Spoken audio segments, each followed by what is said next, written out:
hemos tenido que volver a las mascarillas, ¿no?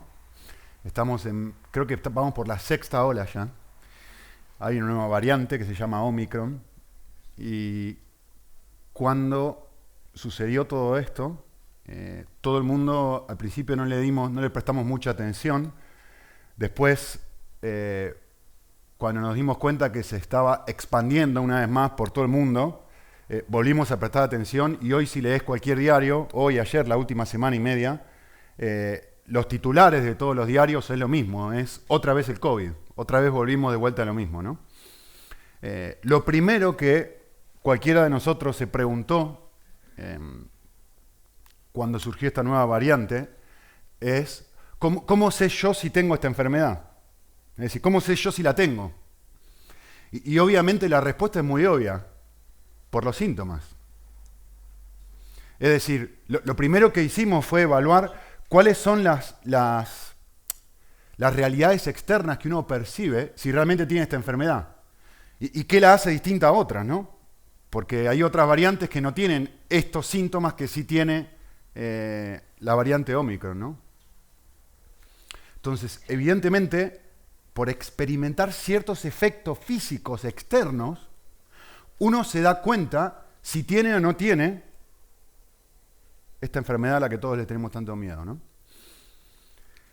En el pasaje que nosotros, o en la serie, mejor dicho, que nosotros estamos analizando, que tiene que ver con los frutos del Espíritu Santo, Pablo justamente lo que va a decir es algo similar a esto.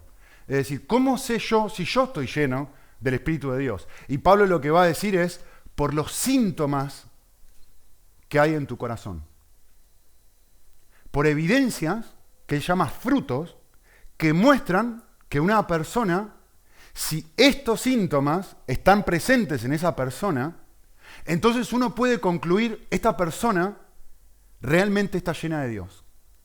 Y él va a nombrar 9 síntomas, que no me voy a detener ahora a explicar eso, que no creo que son exclusivos, es decir, que se limitan a estos 9.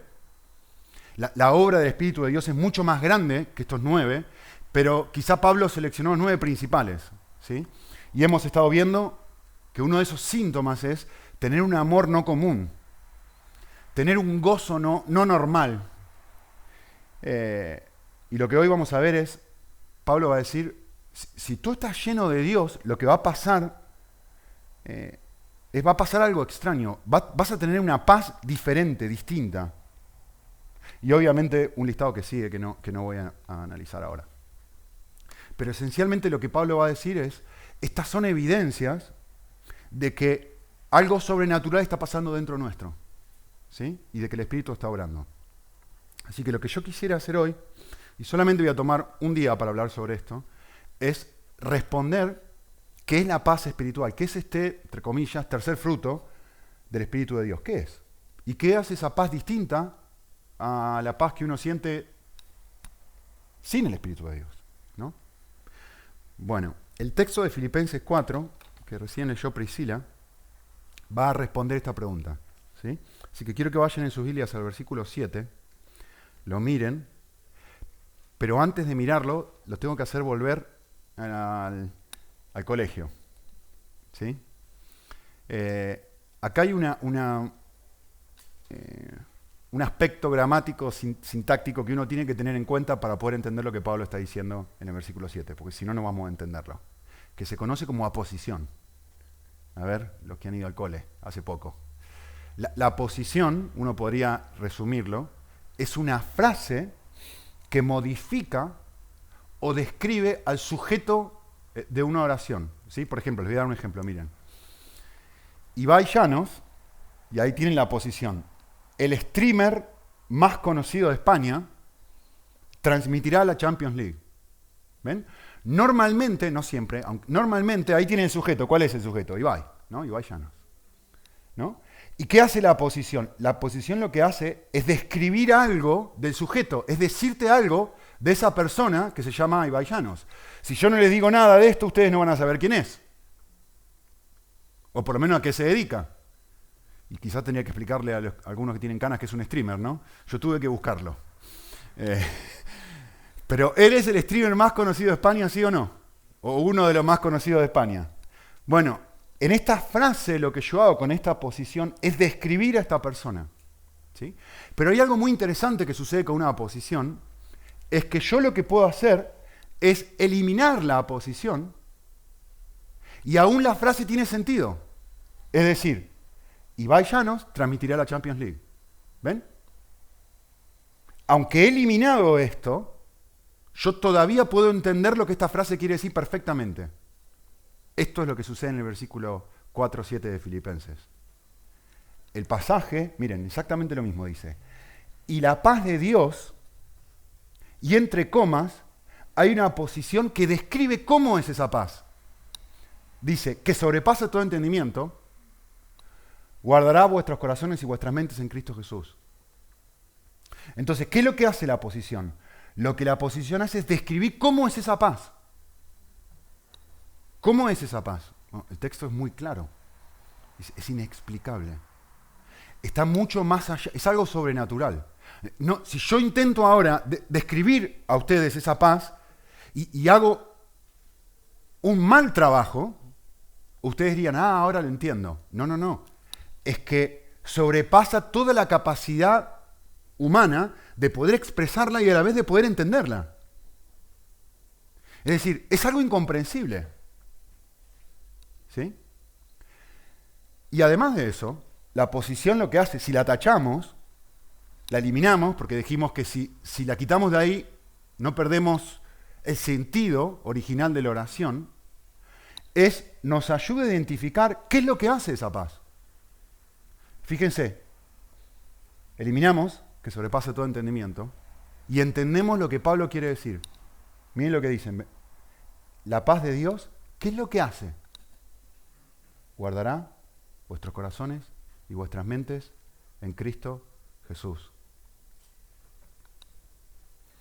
Es decir, el texto está hablando de que una persona hace una oración y le da a conocer a Dios sus oraciones, ora por una circunstancia desagradable, y es muy interesante que Pablo va a decir, un momento, la oración no necesariamente va a cambiar tus circunstancias, lo que la oración va a hacer es cambiar tu mente, es aquello en lo que tu mente se va a poder enfocar.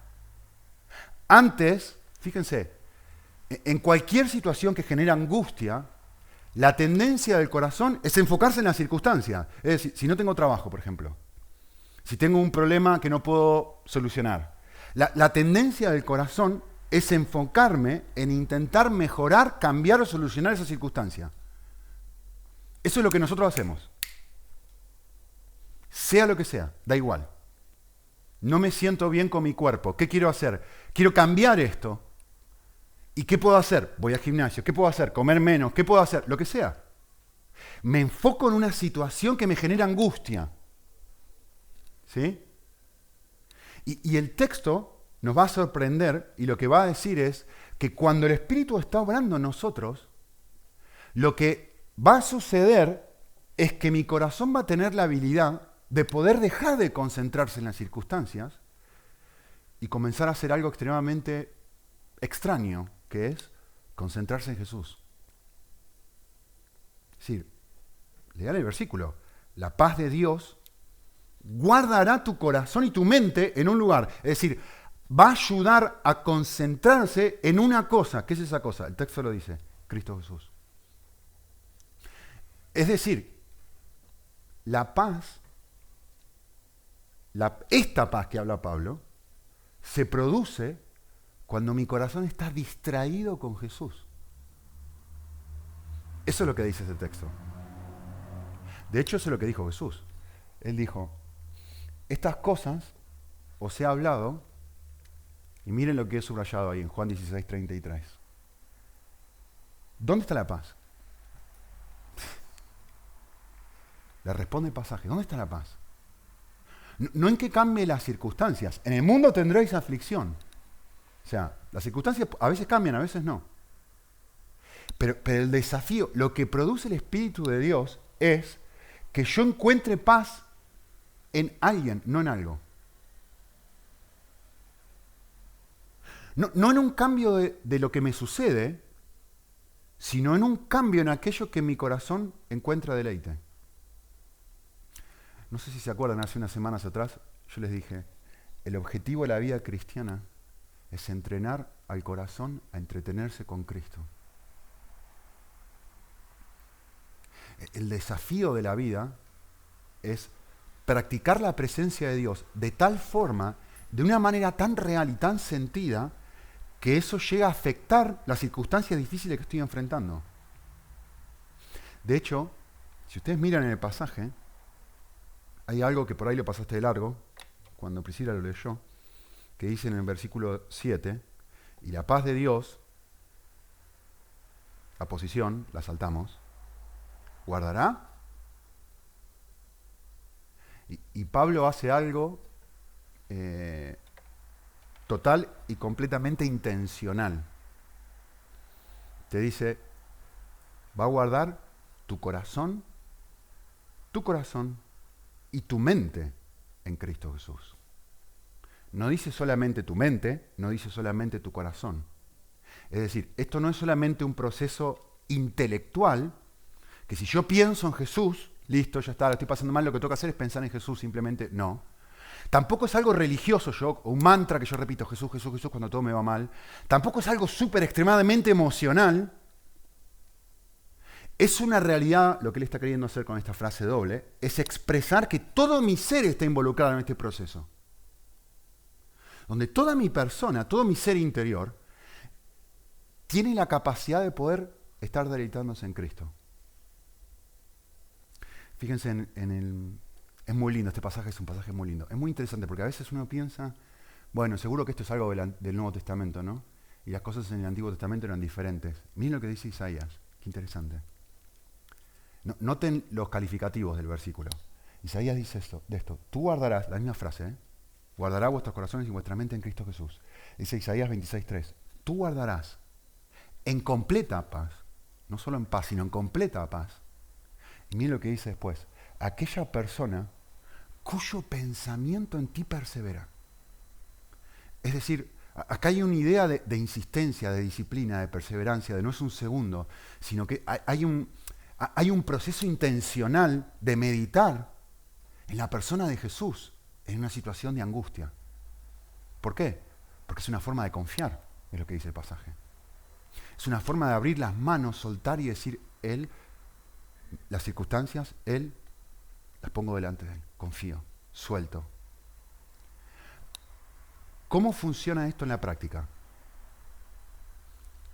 Yo le voy a decir cómo veo esto yo que funciona en mi propia vida y luego tú me vas a decir si estoy equivocado o no.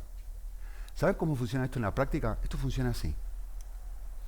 Si ustedes se acuerdan, para que no estuvieron, las últimas ilustraciones he estado tratando de usar esta imagen de que la obra del Espíritu de Dios es traer luz como un reflector ilumina un edificio de noche. La obra del Espíritu de Dios es justamente traer un reflector sobre el edificio que en este caso es Jesús. ¿Sí? ¿Saben cómo funciona esto? Normalmente lo que el Espíritu de Dios hace es algo así.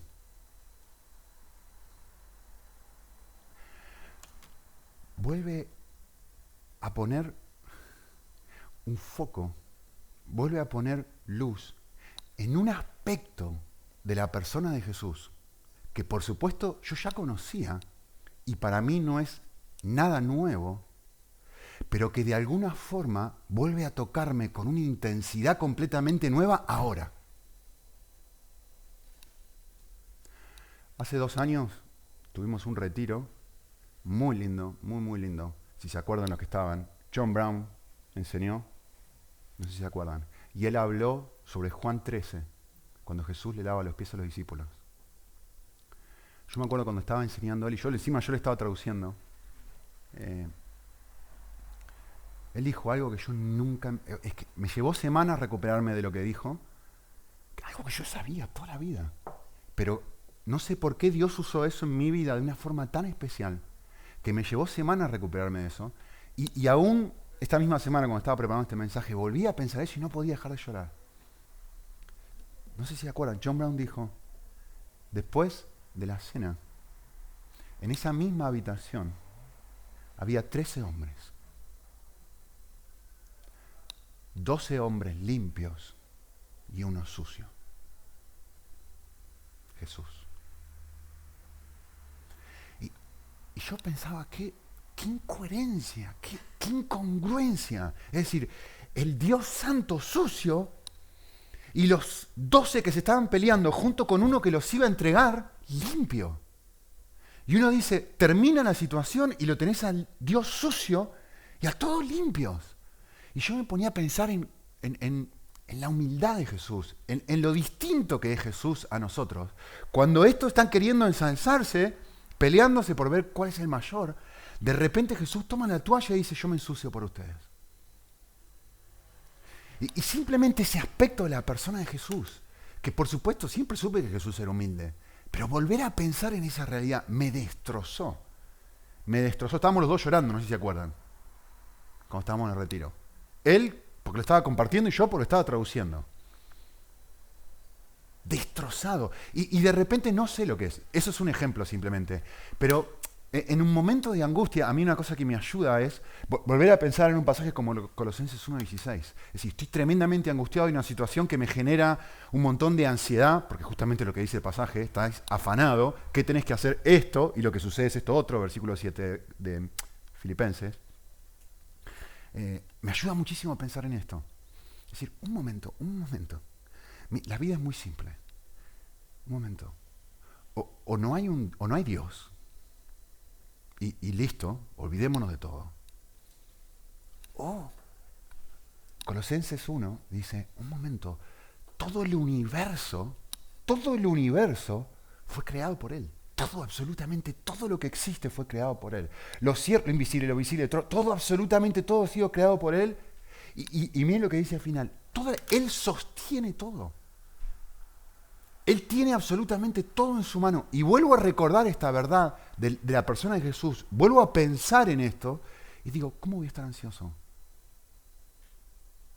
Es decir, la paz es el resultado, es la consecuencia de recuperar perspectiva espiritual. Donde lo que yo sé intelectualmente, de repente es capturado por el Espíritu de Dios y es iluminado, y ahora mi mente y mi corazón están enfocados en Cristo Jesús y eso me trae paz. Tranquilo, hay un Dios en el trono. ¿Por qué estoy afanado? Puedo estar tranquilo. Hay un Dios que me ama de forma total y completamente incondicional. Puedo soltar el amor de otros.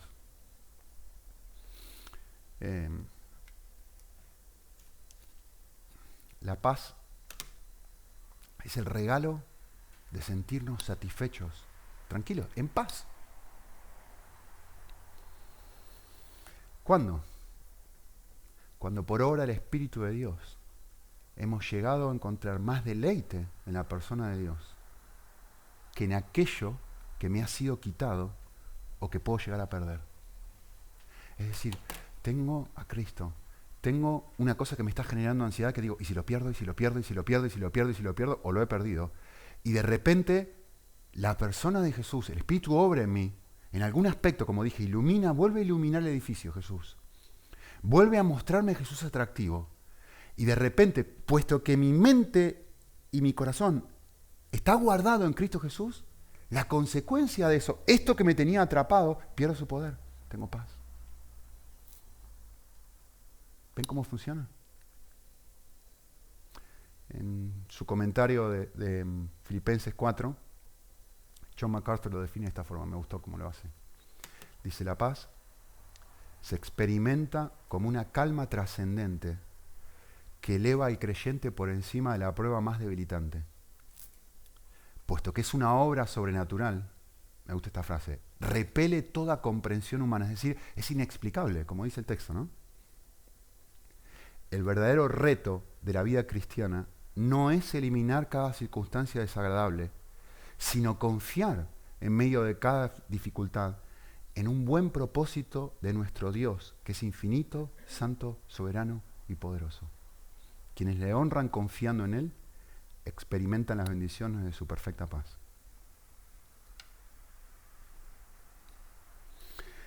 Ahora, hay algo muy llamativo en el pasaje que merece la pena mirarlo, en versículo 6, Filipenses 4, 6.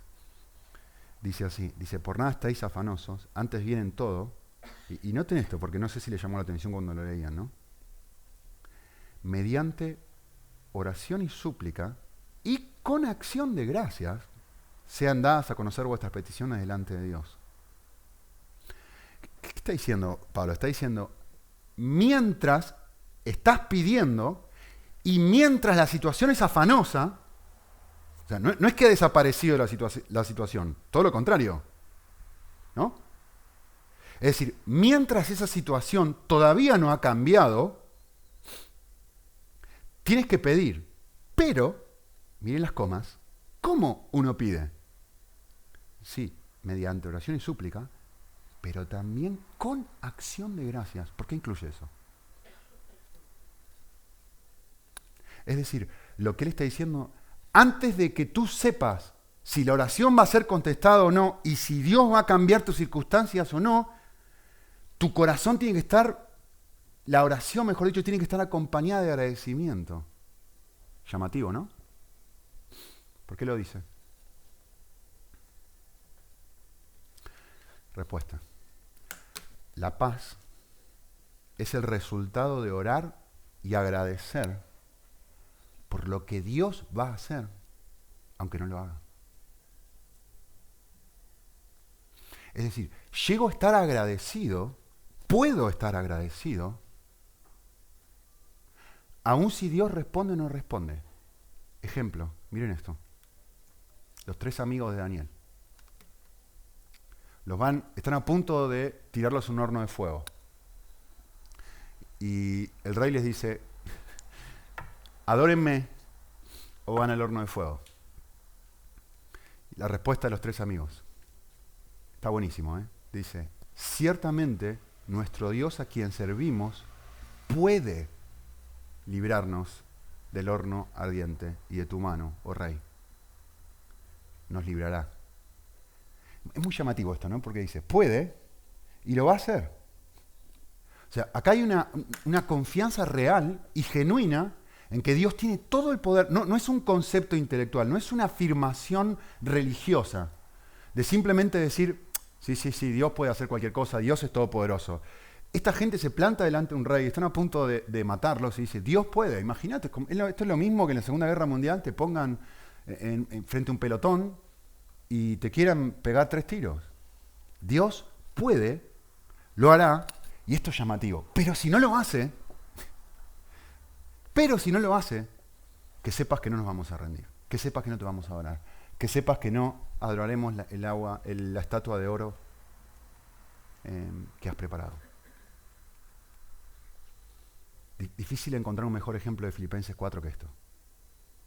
Puede, lo hará, pero si no, aún así, yo no voy a hacer esto. Es llamativo, ¿no? Dios actúa de formas media extrañas, ¿no? Porque si uno observa esto, o esta situación, y la compara con la cruz,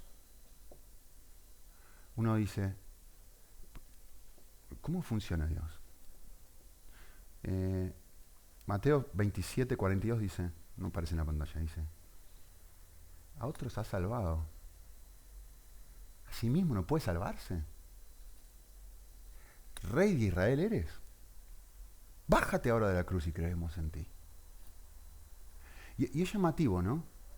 Porque Dios puede bajarlo de la cruz, pero no lo hace.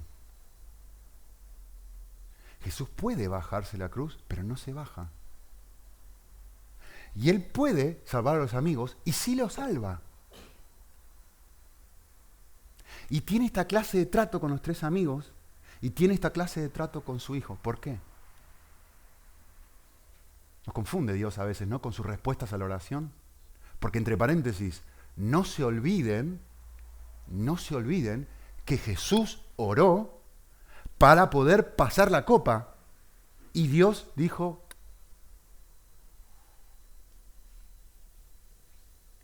Y uno mira y dice, pero tenés una forma bastante extraña de responder las oraciones, Dios.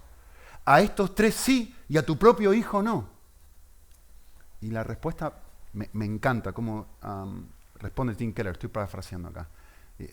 Para mí la mejor respuesta a este dilema es esta. Tim Keller dijo esto. Dios siempre te dará aquello que te darías a ti mismo si supieras todo lo que Él sabe. Dios siempre te dará a ti aquello que tú te darías a ti mismo si supieras todo lo que Él sabe. Esta mañana estaba repasando el pasaje, no lo puse, pero estaba repasando el pasaje. ¿Y ustedes se acuerdan qué pasaba al lado de la cruz? ¿Qué sucedía? Los discípulos salieron con miedo, pero ¿se acuerdan quiénes estaban escuchando en la cruz? Mirando, observando la escena. Las mujeres. ¿Se acuerdan lo que hacían? Lloraban.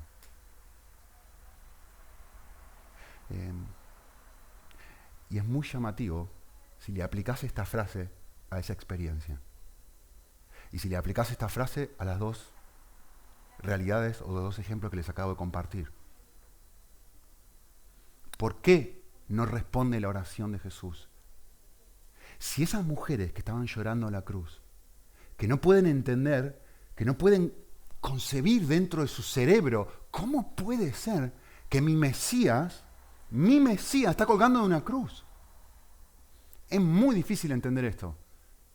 Es como, piensen esto, es como si ustedes estuviéramos de vuelta, estamos en Europa, así que funciona muy bien esto. Es como si volviéramos al año 1940 y España está cualquier país europeo está conquistado por los nazis y de repente tenemos uno que nos va a salvar, que nos promete salvar y ponemos toda la esperanza en ese uno que nos va a librar de la opresión nazi y ese uno está en Berlín y Hitler lo tiene con un revólver en la cabeza a punto de dispararle y vos estás diciendo, pero si ese es el que nos iba a salvar, no entiendo, Dios, hace algo, sálvalo.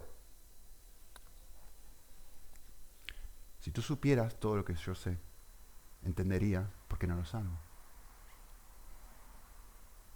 Si las mujeres que están llorando al lado de la cruz hubieran podido saber todo lo que Dios sabía de por qué no respondía a la oración de Jesús, probablemente estarían llorando, pero no de tristeza. Estarían llorando de alegría. Porque no podrían creer que el Dios del universo no responde su propia oración por amor a ti, por amor a mí, para que yo pueda tener un vínculo y una conexión con Él, para que yo pueda experimentar esa paz que estoy buscando de forma testaruda y obtusa en algo fuera de Él. Y Él dice, quiero que me mires a mí. Justamente por eso yo necesito morir. Por tu testarudez, por tu estupidez, por tu incapacidad de producir eso que tanto buscas, aquí, sea donde sea que lo estés buscando. Uno de los más grandes teólogos de la historia fue Jonathan Edwards, y él cuando tenía 18 años predicó un sermón sobre este tema que tenía 3 puntos. 18 años, ¿eh? Y los 3 puntos de su sermón fue el siguiente, buenísimo. Dijo esto, lo mejor que tengo, ¿por qué puedo tener paz? Porque lo mejor que tengo no me puede ser quitado.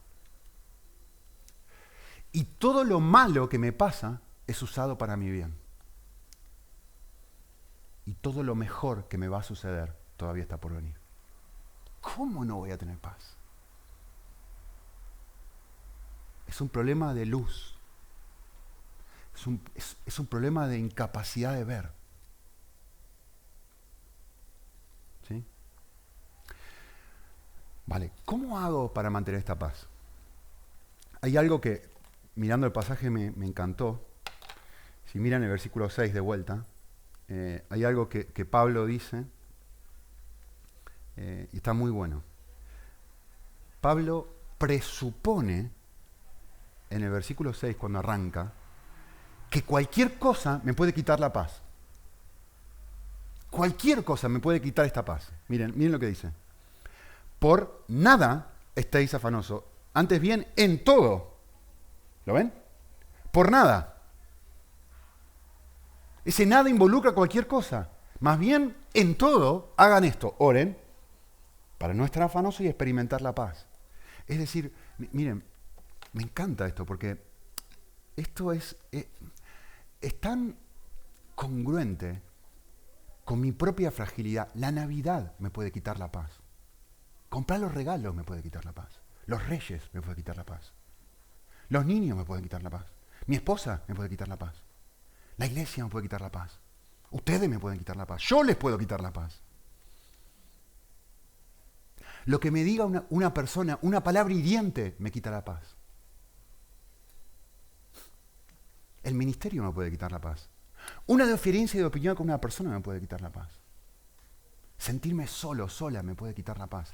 Y Pablo viene y dice, me encanta esto porque esto es la mejor noticia que alguien podría darme. Porque presupone mi fragilidad. No está diciendo, mira, esto es alguien para un súper cristiano. No. Está presuponiendo que lo vas a perder. Te está diciendo, la buena noticia es, mira, cualquier cosa te lo puede quitar. ¿Sí? Pero hay una solución. Hay algo que puedes hacer.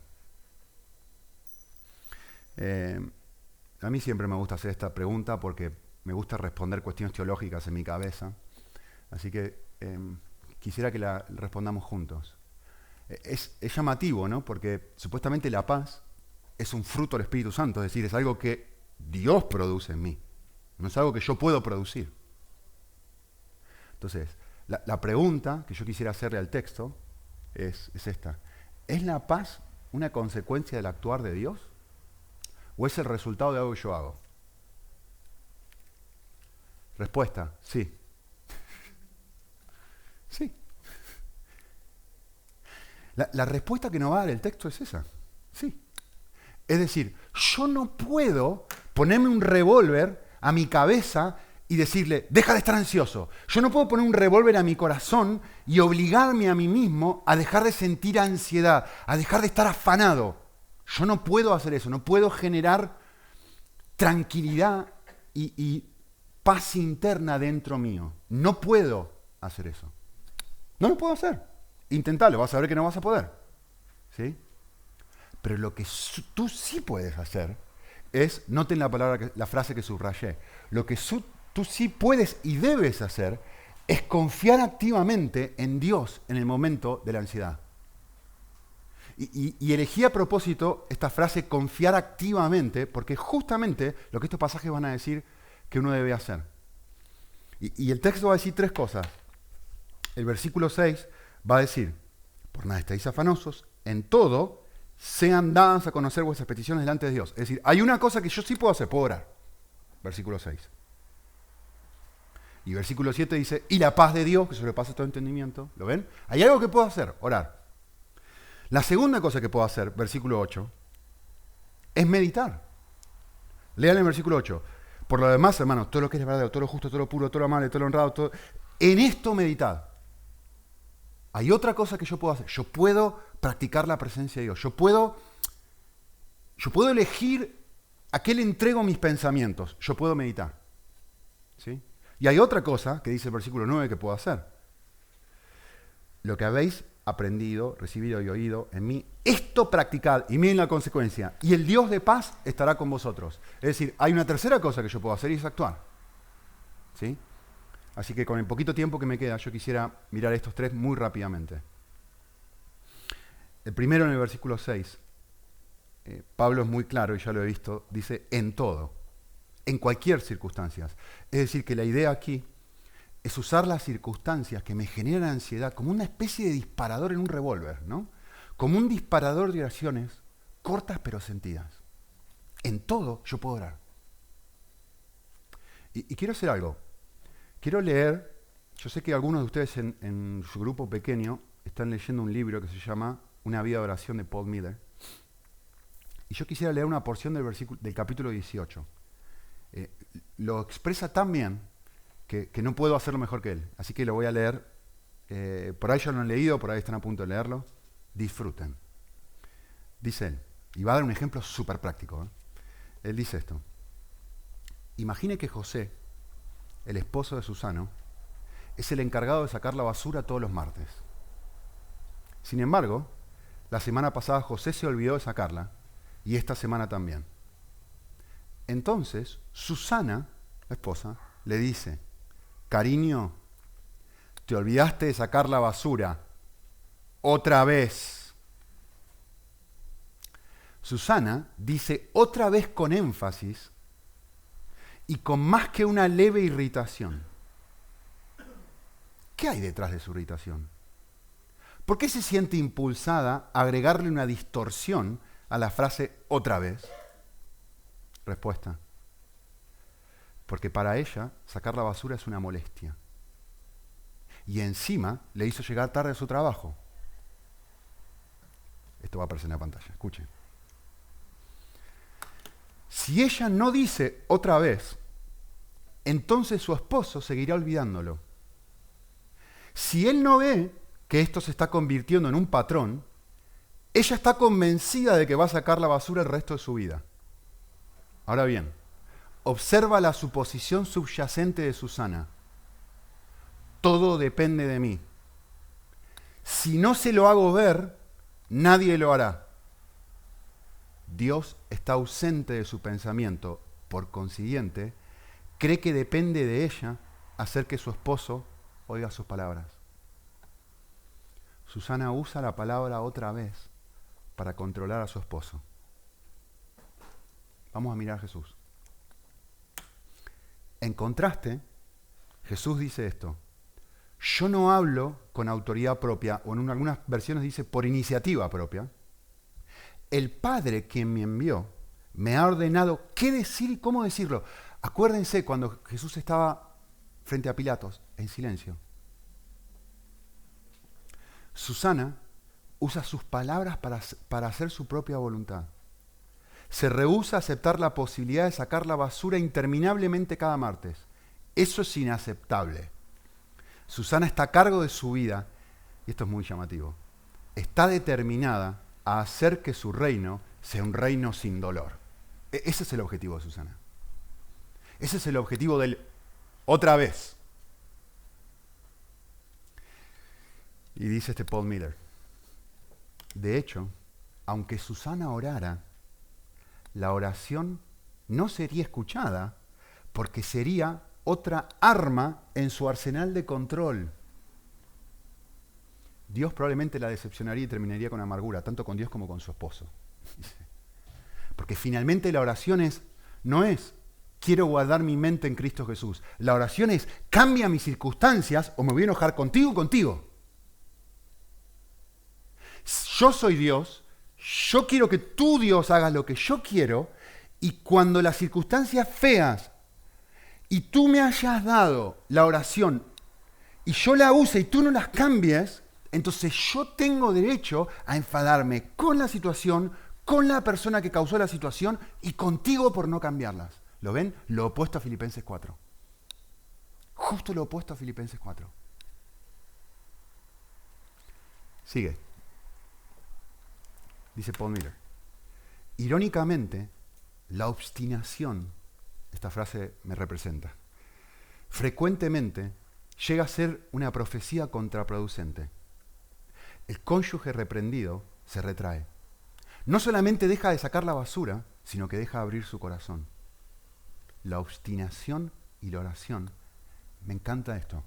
Ambos son caminos para lograr lo que quiero. Está buenísimo eso. Pensá, es decir, el seguir insistiendo en molestar, en enojarte, el criticar, mi camino o la oración. Ambos son caminos. Muy bueno lo que está diciendo. ¿Qué pasaría si Susana se deshace de la obstinación? No lo sabe. No, estoy leyendo otra parte. Bueno, leo esto. Al centro de la obstinación estoy yo, tallando mi mundo a mi imagen, pero en el centro de la oración está Dios, tallándome a la imagen de su Hijo. Muy bueno. guardará vuestras mentes y vuestros corazones en su Hijo. A Susana nunca se le ocurre que Dios podría querer que ella sacara la basura por el resto de su vida, porque el hacerlo significaría que ella permite que su esposo se aproveche de ella. Ahora, ¿qué pasa? Eso es real, ¿eh? Está bien, es un pensamiento correcto. Y el esposo está siendo egoísta e insensible. Pero, ¿qué pasa si ella mantiene su mente, como dice aquí, en Cristo Jesús? De repente pasa esto. ¿No saca Jesús interminablemente la basura de mi vida?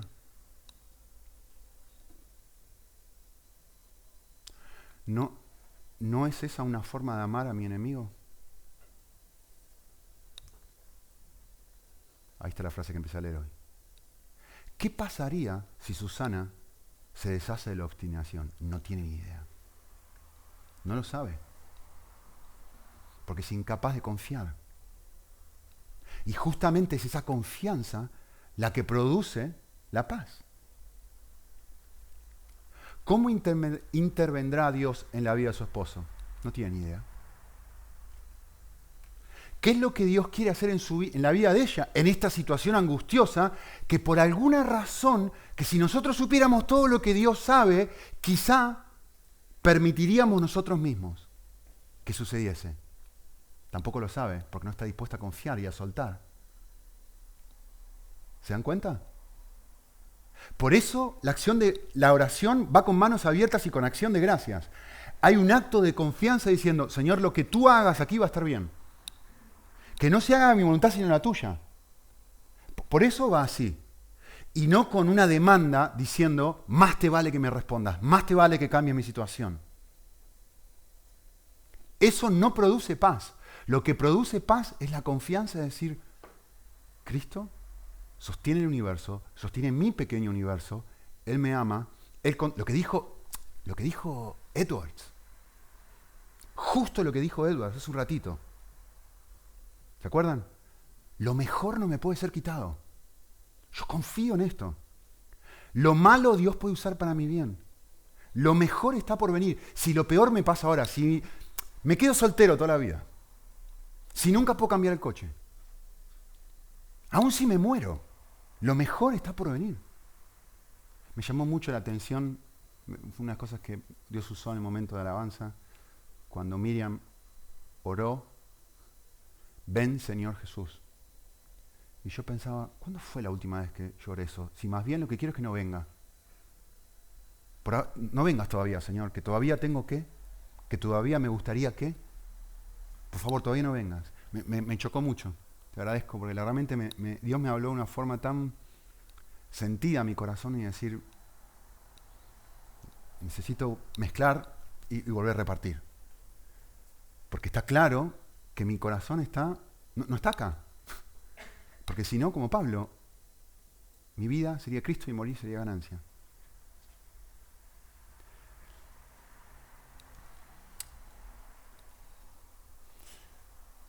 Perdonar a su esposo significaría perder el control. Si Susana se da por vencida en su obstinación, se unirá, me encanta esta frase, se unirá a Abraham subiendo al monte Moría con Isaac. Se unirá a David mientras deja su cuchillo cuando Saúl está a su alcance en la cueva. Cuando Susana pasa de su obstinación, escuchen esto es buenísimo. Cuando Susana pasa de su obstinación a la comunión en oración, se siente aterrador, como si le faltara el aire. De hecho, ella deja la base inestable de su propia obstinación y entra en la estabilidad de Dios.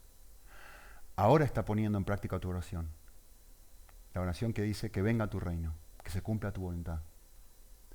En lugar de crear su propia historia, Susana estará contenta con dejar que Dios escriba la historia de él. Y esto me encantó. Dice, si el olvido de su esposo se convierte en un hábito, porque este es el miedo, acá está el miedo que tenemos, que se suceda lo que tengo miedo que va a suceder. Si Dios decide, lo voy a dejar que nunca se acuerde de sacar la basura, Como hice con mi hijo, no voy a responder tu oración en este sentido. O la voy a responder de una forma diferente. Voy a hacer algo que medio extraño. Si el olvido de su esposo se convierte en un hábito, ella será guiada a un compañerismo de oración más profundo. Susana descubrirá a Jesús del otro lado del basurero. Y la paz de Dios que sobrepasa todo entendimiento guardará vuestros corazones y vuestras mentes en Cristo Jesús. Lo que dijo Jorge. ¿Qué querés? ¿Querés que tu marido saque la basura o querés intimidad con Cristo? ¿Qué querés? ¿Querés un mejor trabajo? ¿Querés una mejor casa? ¿Querés un mejor coche? ¿O querés a Jesús? ¿Qué querés? ¿Querés lo que ahora te genera obstinación y que no querés soltar o querés a Cristo? Y el pasaje dice, la paz es un resultado de la obra de Dios, pero también es un resultado de que yo tome esa situación y la transforme en una oración. Señor, quiero quererte a ti. Segunda cosa que dice, que voy a pasar súper rápido, versículo 8, es que otra cosa debo hacer es meditar. Dice, hermanos, mira, cuando estás en una situación así, una situación angustiosa, a mí me sale lo que yo llamo el yo ateo. Me vuelvo una persona cínica y está todo mal, porque las circunstancias están mal. Y el texto dice, no, justo este es el momento en meditar en otra cosa, en esto meditar. ¿En qué? En todo lo bueno, en todo lo puro. Es decir, centrar mis pensamientos en otra cosa. Tozer dijo esto, me encantó. La realidad más importante acerca de cualquier cristiano no es lo que dice creer sobre Dios a nivel doctrinal, sino la forma en la que aprecia a Dios en lo más profundo de su corazón. Comparados con nuestros pensamientos reales acerca de Dios, nuestras declaraciones en los credos resultan de poca importancia. Hagan un testeo de esta última frase. Es decir, yo digo que creo, tengo toda la doctrina correcta, pero eso, comparado con mi pensamiento real sobre la persona de Dios, es decir, el nivel de seducción que yo encuentro en Dios, que cautiva mi mente y mi corazón, comparado con lo que yo digo creer, con lo que cuando vengo un domingo a la iglesia, no tiene nada. No es nada. Y sigue diciendo Tozer, la persona que llega a unas creencias correctas con respecto a Dios queda aliviada de 1000 problemas temporales, porque ve de una vez que estos tienen que ver con cuestiones que a lo sumo no le pueden preocupar por largo tiempo, ya que la poderosa carga de la eternidad comienza a pesar sobre él con un peso más aplastante que todos los sufrimientos del mundo amontonados unos sobre otros. Lo que dijo Edwards. Justo las 3 cosas que dijo Edwards. Nadie me puede quitar lo más precioso que tengo. Dios utiliza las cosas malas para mi bien y lo mejor está por venir. Y de repente vuelvo a pensar estas cosas y las comparo con... Y la eternidad es así. Paz.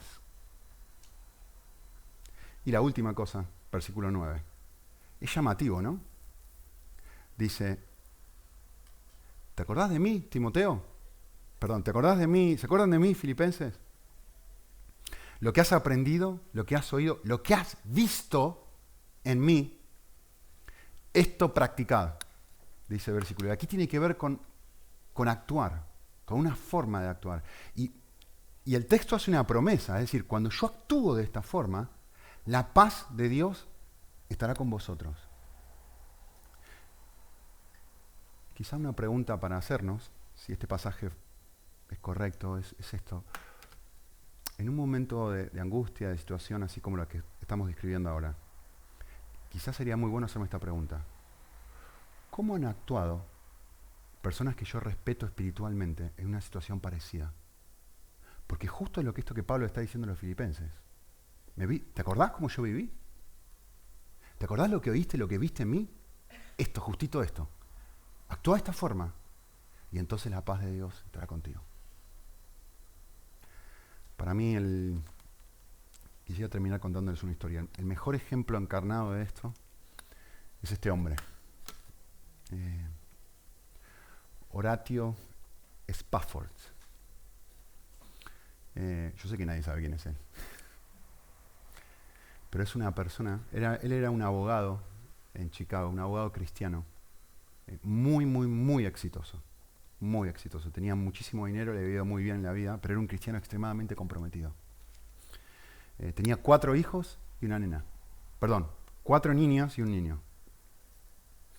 En un momento hubo un incendio en Chicago, los americanos se van a acordar, que afectó un montón de gente y este hombre perdió casi todo su dinero en este incendio. Había invertido no sé en qué y lo perdió todo. Un tiempito después, su hijo muere. O sea, pónganse situación, ¿eh? Un hombre que le va... Esto es Job. Un hombre que tiene 4 niños, le va súper bien financieramente, es un cristiano devoto, muy amigo de Moody era. De repente, un incendio le hace quedarse sin prácticamente nada de dinero y luego su hijo muere. Este hombre está en Estados Unidos y lo que hace es, la familia por supuesto está dolida, y lo que hace es, manda a su mujer y a sus 3 niñas en un barco a Inglaterra. Cuando están en el medio del mar, el barco, si no recuerdo mal, choca con otro barco y naufragan. Y por un montón de tiempo no tienen ni idea si su familia está bien o está mal. Cuando la esposa llega a Inglaterra, le manda, en ese momento no había teléfono obviamente, le manda un telégrafo. Telégrafo era, ¿no? Telegrama, gracias, un telegrama. Lo que la esposa le manda a este hombre es un telegrama de 2 palabras, que dice así: viva sola. Viva sola. Sus 3 hijas mueren en el naufragio. Y la única que queda es su mujer. Y cuando este hombre viaja a Inglaterra a buscar a su esposa, escribe uno de los himnos más famosos de toda la historia del cristianismo. Así que yo quisiera pedirle a Rubén que escuchemos un pedacito de este himno, nada más. Yo estoy bien, gloria a Dios, tengo paz en mi ser, gloria a Dios,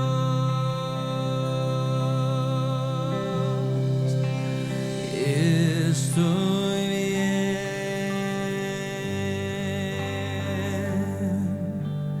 gloria a Dios,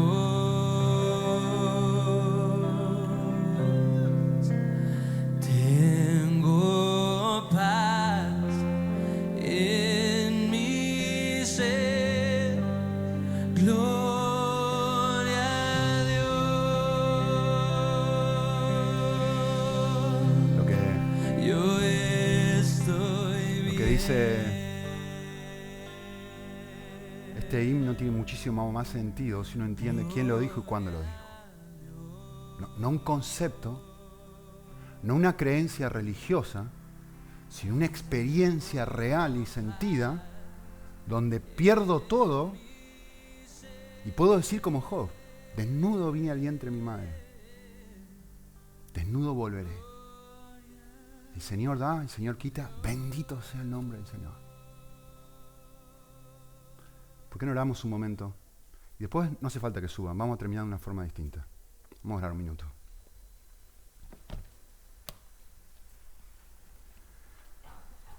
Señor, lo dije al comienzo, lo vuelvo a decir ahora. Hay una realidad de verte, no simplemente de creerte, sino de verte y de experimentar esta paz no explicable que solamente tu Espíritu puede producir en nosotros. Queremos aprender a vivir así. Queremos aprender a incluirte y a no excluirte de las circunstancias difíciles y que generan un corazón inquieto. Ayúdanos, tan frágiles. Gracias por presumir nuestra fragilidad. Gracias porque has dado soluciones para esta realidad. Gracias porque prometes algo que nadie puede prometer. Gracias porque, como cristianos verdaderos, hemos experimentado un pedacito de esto en momentos donde nos hemos rendido y hemos abierto las manos una vez más y te hemos dicho como Cristo, cuando Él oró su último día de vida, que no se haga mi voluntad sino la tuya.